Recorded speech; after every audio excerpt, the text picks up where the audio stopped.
Welcome back to Sanvi's taste world. നമ്മൾ സദ്യ ഉണ്ടാക്കുമ്പോൾ അതിൽ ഒഴിച്ചുകൂടാൻ പറ്റാത്തൊരു ഐറ്റമാണ് ഈ കൂട്ടുകറി. കണ്ണൂരുകാരുടെ സദ്യയിലെ ഏറ്റവും ടേസ്റ്റി ആയിട്ടുള്ള ഐറ്റമാണ് ഈ കണ്ണൂർ സ്പെഷ്യൽ കൂട്ടുകറി. നമുക്ക് കൂട്ടുകറിയുടെ റെസിപ്പി നോക്കാം. റെസിപ്പിയിലേക്ക് പോകുന്നതിന് മുമ്പ് നിങ്ങൾ ആദ്യമായിട്ടാണ് ഈ ചാനൽ കാണുന്നതെങ്കിൽ ഒന്ന് സബ്സ്ക്രൈബ് ചെയ്തേക്കണേ. അപ്പോൾ നമുക്ക് റെസിപ്പി നോക്കാം. കൂട്ടുകറിക്ക് വേണ്ടി ആദ്യം തന്നെ ഒരു കഷ്ണം ചേന തൊലിയൊക്കെ കളഞ്ഞ് വൃത്തിയാക്കിയെടുക്കാം. ഈ ചേന കട്ട് ചെയ്യുന്ന സമയത്ത് നമുക്ക് കയ്യിൽ ചൊറിച്ചിലുണ്ടാവാൻ സാധ്യതയുണ്ട്. അതുകൊണ്ട് ഒന്നുകിൽ ഗ്ലൗസ് ഇടുക, അല്ലാന്നുണ്ടെങ്കിൽ കുറച്ച് വെളിച്ചെണ്ണ കയ്യിൽ പുരട്ടിയ ശേഷം മുറിക്കുക. ചേന കട്ട് ചെയ്ത് മാറ്റി വെക്കുക. ഇത് കട്ട് ചെയ്ത ശേഷം നന്നായി കഴുകിയെടുക്കണം. പിന്നെ വേണ്ടത് 2 പച്ചക്കായയാണ്. അതുകൂടി ചേനയുടെ അതേപോലെ കട്ട് ചെയ്ത് വെക്കുക. ചേനയും കായും ഒരേ അളവിലെടുക്കുന്നതാണ് ടേസ്റ്റ് ഉണ്ടാവുക. ഇത് ഏകദേശം ചേനയുടെ അത്രയും തന്നെ അളവിലുണ്ടാവും. 2 പച്ചക്കായ കട്ട് ചെയ്താൽ അതേ അളവിൽ തന്നെയാണ് ചേന എടുത്തിട്ടുള്ളത്. ഇത് രണ്ടും അങ്ങോട്ട് മാറ്റി വെക്കാം. ഇനി നമുക്ക് കടല കുക്കറിലിട്ട് വേവിക്കണം. ഇത് തലേ ദിവസം രാത്രി കുതിർത്ത് വെച്ച കടലയാണ്. നന്നായി കഴുകി കുക്കറിലേക്ക് ഇടാം. ഈ കടലയുടെ കറക്റ്റ് അളവ് പറയുകയാണെന്നുണ്ടെങ്കിൽ ഞാൻ 1 ഗ്ലാസ് കടലയാണ് എടുത്തത്. ഈ ഗ്ലാസ്സിലാണ് അളന്നിട്ടുള്ളത്. ഈ ഗ്ലാസ്സിൽ 1 ഗ്ലാസ് കടല വെള്ളത്തിൽ കുതിർത്ത് വെച്ചതാണ്. ഇത് പൊങ്ങി വരുമ്പോൾ ഏകദേശം ഇരട്ടി ഉണ്ടാവും. ഇനി ഇതിലേക്ക് 1 ടീസ്പൂൺ അളവിൽ ഉപ്പ് ചേർക്കാം. ആദ്യമായിട്ട് ഉണ്ടാക്കുന്നവർക്ക് വേണ്ടിയിട്ടാണ് ഞാൻ ഉപ്പിൻ്റെ അളവ് പോലും കൃത്യമായിട്ട് പറയുന്നത്. 1/4 ടീസ്പൂൺ അളവിൽ മഞ്ഞൾപ്പൊടി ചേർക്കാം. കൂടെ തന്നെ 1 ടീസ്പൂൺ മുളക് പൊടി ചേർക്കാം. ടീസ്പൂണാണ് ഉപയോഗിക്കുന്നത്, ടേബിൾ സ്പൂൺ അല്ല, അത് ശ്രദ്ധിക്കണം. പിന്നെ വേണ്ടത് 1 ടീസ്പൂൺ അളവിൽ കുരുമുളക് പൊടിയാണ്. ഇനി ഇതിലേക്ക് കടല വേവാൻ ആവശ്യമുള്ള വെള്ളം ഒഴിക്കുക. ഞാനവിടെ 2 ഗ്ലാസ് വെള്ളം ഒഴിക്കുന്നുണ്ട്. കടല അളന്നെടുത്ത് അതേ ഗ്ലാസ്സിൽ 2 ഗ്ലാസ് വെള്ളം. നന്നായി ഒന്ന് ഇളക്കി യോജിപ്പിച്ച് കുക്കറിൻ്റെ അടപ്പിട്ട ശേഷം ഒരു 4 വിസിൽ വരുന്നത് വരെ വേവിക്കണം. ഇത് നമുക്ക് വേവാൻ വെക്കാം. ഈ സമയത്ത് നമുക്ക് കുറച്ച് തേങ്ങ അരച്ചെടുക്കണം. ഏകദേശം 1 തേങ്ങയുടെ പകുതി തേങ്ങ ചേർക്കാം.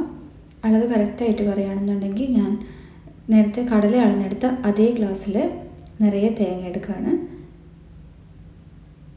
കൂടെ തന്നെ ഒരു 1/2 ടീസ്പൂൺ അളവിൽ ചെറിയ ജീരകം ചേർക്കുക. ഒരുപാട് വെള്ളം ചേർക്കരുത്. 1/4 ഗ്ലാസ്സിലും കുറവ് വെള്ളം മാത്രം ചേർത്തിട്ട് ഇത് നന്നായി അരച്ചെടുത്ത് മാറ്റിയേക്കാം. ഇപ്പോൾ കുക്കർ 4 വിസിൽ വന്നിട്ടുണ്ട്. പ്രഷറൊക്കെ പോയിട്ടുണ്ട്. നമുക്കൊന്ന് തുറന്ന് നോക്കാം. കടല ഒരു 1/4 ഭാഗം വെന്തിട്ടുണ്ട്. ഇതിലേക്ക് നമ്മൾ കഴുകി വെച്ചിരിക്കുന്ന ചേനയുടെ കഷ്ണങ്ങൾ ചേർക്കാം. കൂടെ തന്നെ കഴുകി വെച്ചിരിക്കുന്ന കായ കഷ്ണങ്ങളും കൂടെ ചേർക്കാം. ഈ പച്ചക്കായ എടുക്കുന്ന സമയത്ത് എപ്പോഴും നേന്ത്രക്കായ തന്നെ കൂട്ടുകറിക്ക് വേണ്ടി എടുക്കാൻ ശ്രദ്ധിക്കണം. ഒരു തണ്ട് കറിവേപ്പിലയും 2 പച്ചമുളക് അരിഞ്ഞത് കൂടെ ഇതിൻ്റെ കൂടെ ചേർക്കാം. നമ്മൾ നേരത്തെ കടലയിൽ ഉപ്പ് ചേർത്തിട്ടുണ്ടായിരുന്നു. ഈ സമയത്ത് നമുക്കിതിലേക്ക് 1 ടീസ്പൂൺ അളവിൽ ഉപ്പ് കൂടെ ചേർക്കാം. ഇനി നന്നായി ഒന്ന് ഇളക്കി യോജിപ്പിച്ച ശേഷം വീണ്ടും ഒരു 2 വിസിൽ വരുന്നത് വരെ വേവിക്കാൻ വെക്കണം. കുക്കറിൻ്റെ മൂടി അടച്ച് 2 വിസിൽ വെക്കുന്നവരെ വേവിക്കാൻ വെക്കാം. ഈ സമയത്ത് നമുക്ക് കുറച്ച് തേങ്ങ വറുത്തെടുക്കാം. ഒരു പാൻ അടുപ്പിൽ വെച്ച് ഇതിലേക്ക് 1 ടീസ്പൂൺ അളവിൽ വെളിച്ചെണ്ണ ഒഴിക്കുക. നമ്മൾ നേരത്തെ അരക്കാൻ എടുത്തിരുന്ന അതേ അളവിൽ തന്നെ തേങ്ങ വറുക്കാൻ വേണ്ടിയിട്ടും എടുക്കണം. അതായത് 1 ഗ്ലാസ് നിറയെ തേങ്ങ. ഇത് നല്ല ഗോൾഡൻ ബ്രൗൺ കളർ ആവുന്നത് വരെ വറുത്തെടുക്കണം. ഗോൾഡൻ ബ്രൗൺ അല്ല, കുറച്ചുകൂടെ കൂടുതൽ ബ്രൗൺ കളർ ആവണം. നന്നായി വറുത്തെടുക്കാം. ഏകദേശം ഈ ഒരു പരുവത്തിലാവുന്നത് വരെ വറുക്കണം. തീ ഓഫ് ചെയ്ത് ഇതങ്ങോട്ട് മാറ്റി വെക്കാം. ഇപ്പോൾ 2 വിസിൽ വന്നിട്ടുണ്ട്. കുക്കർ പതുക്കെ തുറക്കാം. പ്രഷർ പോയ ശേഷം കുക്കറിൻ്റെ മൂടി പതുക്കെ തുറക്കാം. ഇപ്പോൾ ചേനയും കായും ഒക്കെ നന്നായിട്ട് വെന്തിട്ടുണ്ട്. നേരത്തെ കടല 1/4 ഭാഗം വേവ് മാത്രമേ ആയിട്ടുണ്ടായിരുന്നുള്ളൂ. ഇപ്പോൾ ഈ ചേനയും കടലയും ചേർത്ത ശേഷം നമ്മൾ 2 വിസിലൂടെ അടിച്ചു. ഇപ്പോൾ എല്ലാം നന്നായി വെന്തിട്ടുണ്ട്.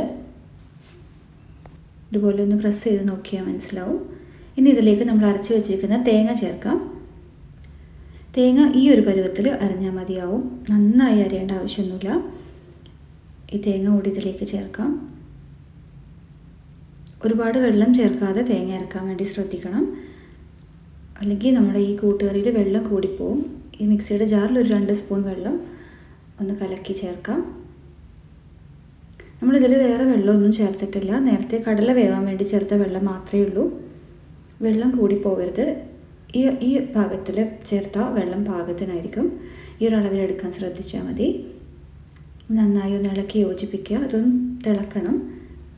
ഇപ്പോൾ നന്നായി തിളച്ച് തുടങ്ങിയിട്ടുണ്ട്. ഇതിലേക്ക് ഒരു തണ്ട് കറിവേപ്പില ചേർക്കാം. നാടൻ കറികൾക്ക് എപ്പോഴും കറിവേപ്പില ചേർക്കുന്നത് നല്ല സ്വാദാണ്. നന്നായി ഒന്ന് ഇളക്കി യോജിപ്പിക്കുക. ഈ സമയത്ത് ഉപ്പ് നോക്കിയിട്ട് കുറവാണെന്നുണ്ടെങ്കിൽ ഒരു 1/2 ടീസ്പൂൺ ഉപ്പ് കൂടെ ചേർത്ത് കൊടുക്കാം. ഇതിനിപ്പോൾ ഉപ്പ് കുറച്ച് കുറവാണ്. ഞാൻ 1/2 ടീസ്പൂൺ ഉപ്പ് ചേർത്തിട്ടുണ്ട്. ഇനി നമ്മൾ വറുത്ത് വെച്ചിരിക്കുന്ന തേങ്ങ ഇതിലേക്ക് ചേർക്കാം. ഈ തേങ്ങ മുഴുവൻ ഇതേപോലെ തന്നെ ഇതിലേക്ക് ചേർക്കുകയാണ്. ഈ വറുത്ത തേങ്ങയാണ് കൂട്ടുകറിയുടെ ഒരു മെയിൻ ടേസ്റ്റ്. ഈ തേങ്ങ മുഴുവൻ ഇതിലേക്ക് ചേർത്ത് നന്നായി ഇളക്കി യോജിപ്പിക്കുക. ഇനി ഒരുപാട് സമയം തിളക്കേണ്ട ആവശ്യമൊന്നുമില്ല. നന്നായി ഇളക്കി യോജിപ്പിച്ച ശേഷം നമുക്ക് ഫ്ലെയിം ഓഫ് ചെയ്യാം. ഇപ്പോൾ കൂട്ടുകറി റെഡി ആയിട്ടുണ്ട്. ഇതിന് അവസാനമായിട്ടൊരു കാര്യം കൂടെ ചേർക്കാനുണ്ട്. ഒരു 2 ടേബിൾ സ്പൂൺ അളവിൽ വെളിച്ചെണ്ണ. കൂട്ടുകറി ഉണ്ടാക്കുമ്പോൾ എപ്പോഴും വെളിച്ചെണ്ണയിൽ തന്നെ ഉണ്ടാക്കാൻ ശ്രദ്ധിക്കണം. പിന്നെ ഫ്ലെയിം ഓഫ് ചെയ്ത ശേഷം മാത്രമേ ഈ വെളിച്ചെണ്ണ ചേർക്കാൻ പാടുള്ളൂ. നമ്മൾ സദ്യയിലൊക്കെ കൂട്ടുകറി കഴിക്കുന്ന സമയത്ത് ഒരു ഗ്ലേസിങ് ഉണ്ടാവാറില്ലേ, അത് ഈ അവസാനം ചേർക്കുന്ന വെളിച്ചെണ്ണയുടെയാണ്.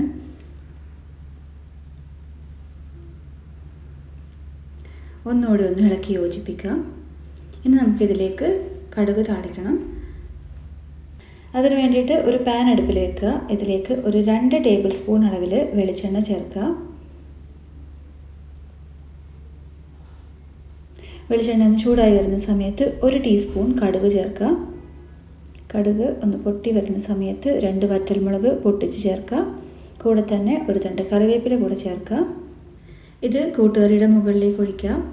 ഇത്രയേ ഉള്ളൂ, നമ്മുടെ സദ്യ സ്പെഷ്യൽ കൂട്ടുകറി റെഡി ആയിട്ടുണ്ട്. ഇത് സദ്യയ്ക്ക് വേണ്ടി മാത്രമല്ല, അല്ലാണ്ടും ചോറിൻ്റെ കൂടെ കഴിക്കാൻ നല്ലൊരു കറിയാണ്. ഉറപ്പായും എല്ലാവരും ട്രൈ ചെയ്ത് നോക്കണം. റെസിപ്പി ഇഷ്ടപ്പെട്ടാൽ ലൈക്ക് ചെയ്യാനും ഷെയർ ചെയ്യാനും എൻ്റെ ചാനൽ സബ്സ്ക്രൈബ് ചെയ്യാനും മറക്കരുത്. Thank you.